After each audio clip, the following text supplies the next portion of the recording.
In this section of chapter 10, we'll discuss about synthesis and reactions of carboxylic acids.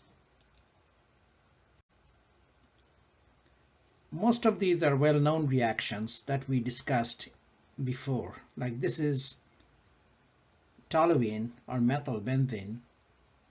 I could have had any alkyl group here, but in each case you're going to get carboxylic acid. So alkyl group would be like this. Only condition is this carbon must have at least one hydrogen. So most alkyl groups would have that hydrogen, and then it is going to convert into carboxylic acid or benzoic acid in this case.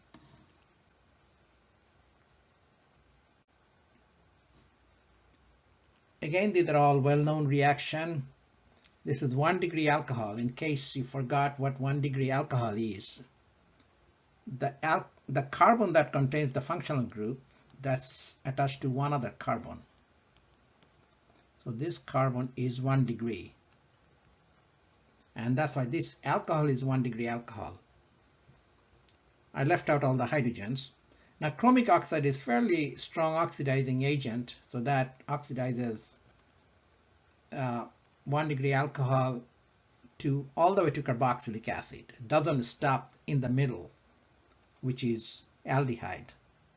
Now I discussed in the past that there's a chemical that can stop the reaction at aldehyde stage, but that's not chromic oxide. If you have an aldehyde, you don't need a strong oxidizing agent. A relatively weaker oxidizing agent can also work, like silver nitrate in presence of ammonium hydroxide changes aldehyde group to carboxylic acid group. Now here we're discussing hydrolysis of nitrile. This is the functional group of nitrile, C triple bond N. Either you can have basic solution, that means adding sodium hydroxide in water, or you can have acidic reaction, acidic solution with some acid added to water. That basically would have H3O plus. In either case, you'd end up with a carboxylic group. Now I'll give you an idea how this reaction may happen. That way you can remember these products. So this is, I'm rewriting it. So we have C triple bond N. Again, N is more electronegative than carbon. So obviously this carbon that's attaching the N would be delta plus, and nitrogen is the minus because nitrogen is more electronegative.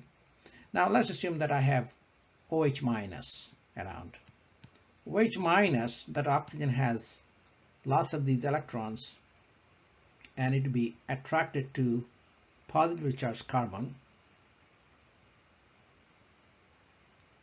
When it does that, carbon would have too many bonds, and it has to break one of its pi bonds and dump its electron to nitrogen. And nitrogen becomes minus. Eventually it picks up hydrogen and becomes NH. So you may see something like this. So this is just a thought process that may lead you to right answer. So C, OH, and then double bond. N becomes minus first, and then it picks up hydrogen from the solvent, and it becomes NH.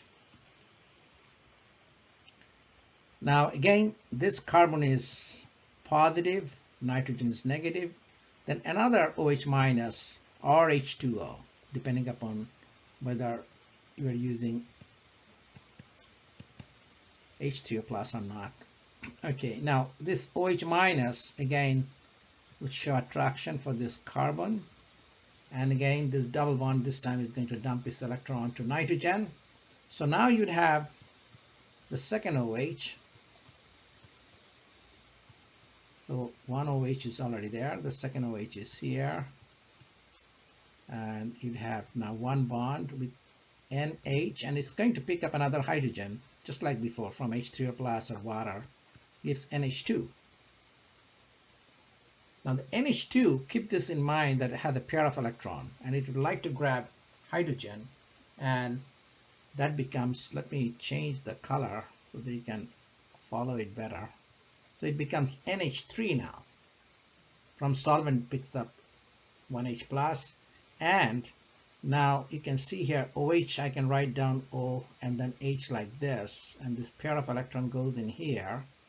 NH3 being neutral, it can go away as neutral ammonia molecule, and that would give rise to C double bond OH. Even if you don't remember the complete mechanism, even if you remember the part of it, at least you'd understand that OH group would go in there, and eventually nitrogen would get removed as ammonia molecule.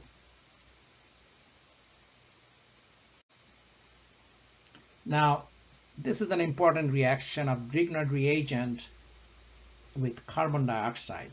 Again, you can predict product formation. In order to make Grignard reagent, you'll have to have a halogen. So in this particular case, we have bromobenzene, and then you treat that with magnesium in presence of ether. So that gives phenyl magnesium bromide. So this is phenyl magnesium bromide, and where carbon in here is minus, magnesium is plus. And this negative carbon is very reactive. So I'm going to show you how this reaction happens. That way it'll be fairly easy for you to come up with the right product. So in organic chemistry, it's quite systematic these days. You don't need to really memorize each and every reaction. Carbon is plus, so it's delta plus, and oxygen is delta minus. You know, on each side is delta minus because it's more electronegative than carbon. Now, this negative carbon, now it gets separated from magnesium, it gets attracted to this positive center. So when it's attracted to this positive center, this double bond has to break on either side. So just here, let's assume that this double bond is dumped onto oxygen. So I'm going to show you one step in here. So the benzene ring, I'm going to show you the way it's shown in the book. Double bond, single bond, double bond.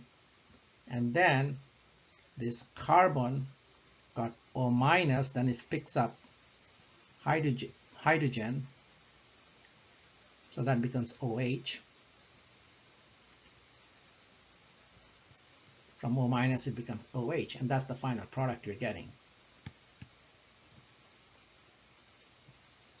So basically, Grignard reagent, by reacting with carbon dioxide, gives carboxylic acid.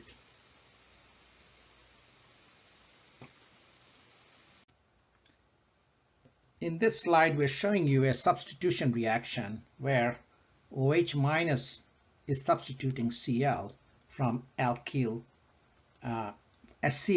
chloride.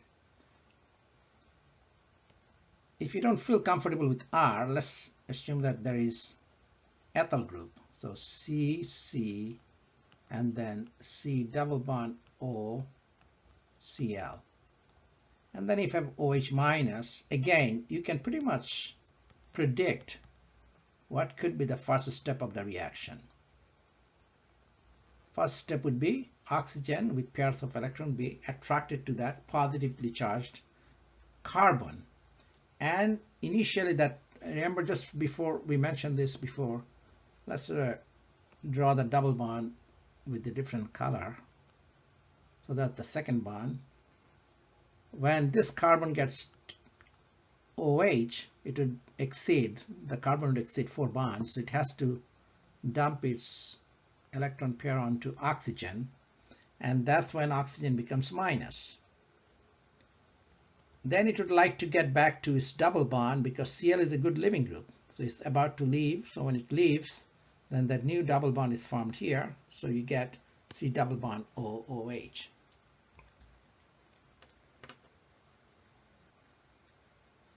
And we know that this kind of reaction can happen when there is an electronegative element like Cl bonded to a carbonyl carbon.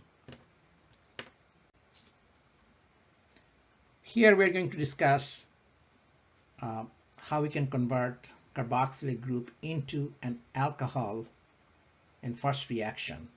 We discussed this before. Like if you use lithium aluminum hydride in first step followed by adding an acid in water, you get this compound, CH2OH. Now remember that lithium aluminum hydride is going to release H-, so it's basically this is what you're going to get out of lithium aluminum hydride.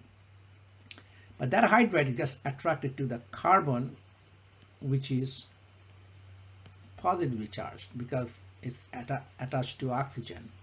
So when electron pair goes in here, that carbon would have too many bonds, 5 bonds. It has to break, it's the weakest pi bond, and dumps its electron pair onto oxygen. So that oxygen becomes O-, and finally becomes OH. And you have 2 OH, then that becomes CHO, and then another mole of H- gets bonded and you get CH2OH. If I have a carboxylic acid and if you add thionyl chloride, SOCl2, then this OH would be replaced by Cl. That's what you see here, thionyl chloride. Now, from acetic acid to anhydride, we can easily get it and understand this reaction by combining OH and H. That gives you H2O, which separates, and you finally get acetic anhydride. Similarly, the reaction when there is NaOH there, obviously, carboxylic group would first lose the hydrogen, and you get this group. And that group has negative and is attracted to carbon because I is a good leaving group and is going to leave. So you end up with this compound, which is an ester.